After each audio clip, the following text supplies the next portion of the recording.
Good afternoon. I have just returned from Buckingham Palace, where I accepted an invitation from His Majesty the King to form the next government of this great nation.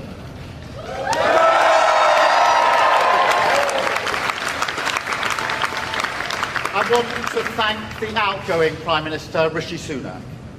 His achievement as the first British Asian Prime Minister of our country, the extra effort that will have required should not be underestimated by anyone.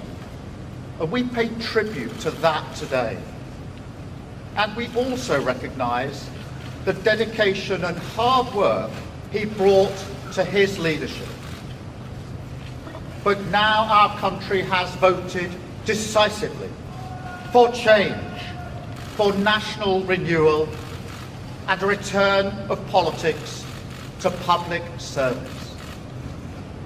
When the gap between the sacrifices made by people and the service they receive from politicians grows this big, it leads to a weariness in the heart of a nation, a draining away of the hope, the spirit, the belief in a better future, that we need to move forward together.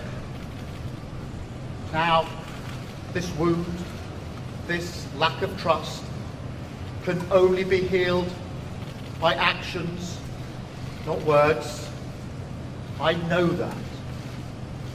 But we can make a start today with the simple acknowledgement that public service is a privilege and that your government should treat every single person in this country with respect.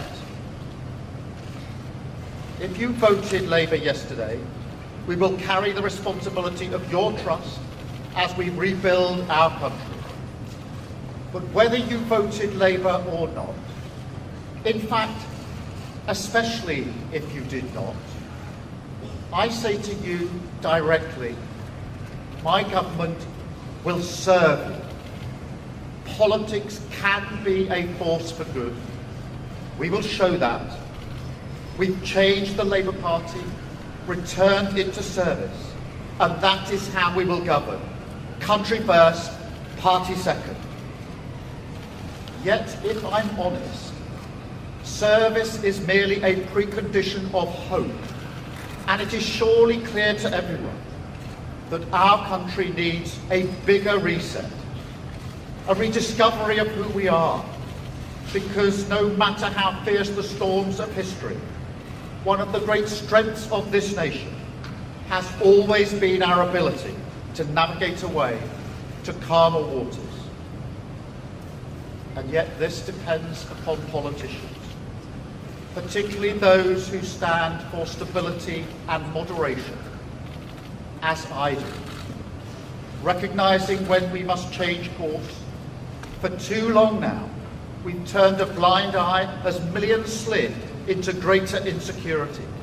Nurses, builders, drivers, carers, people doing the right thing, working harder every day, recognised at moments like this before, yet as soon as the cameras stop rolling, their lives are ignored.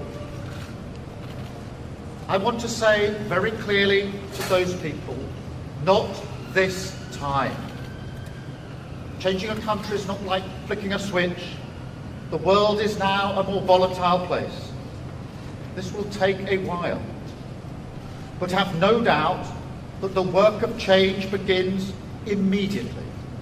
Have no doubt that we will rebuild Britain with wealth created in every community, our NHS back on its feet facing the future, secure borders, safer streets, everyone treated with dignity and respect at work, the opportunity of clean British power cutting your energy bills for good.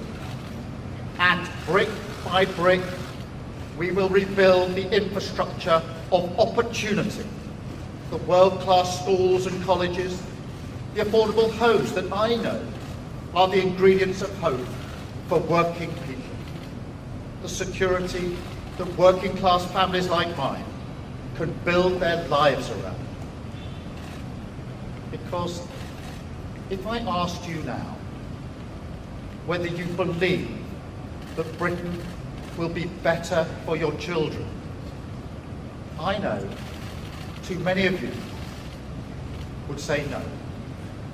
And so my government will fight every day until you believe again. From now on, you have a government unburdened by doctrine, guided only by the determination to serve your interest, to defy, quietly, those who have written our country off. You have given us a clear mandate, and we will use it to deliver change, to restore service and respect to politics, end the era of noisy performance, tread more lightly on your lives, and unite our country. 4 nations standing together again, facing down, as we have so often in our past, the challenges of an insecure world, committed to a calm and patient rebuilding. So, with respect and humility, I invite you all to join this government of service in the mission of national renewal. Our work is urgent, and we begin it today. Thank you very much.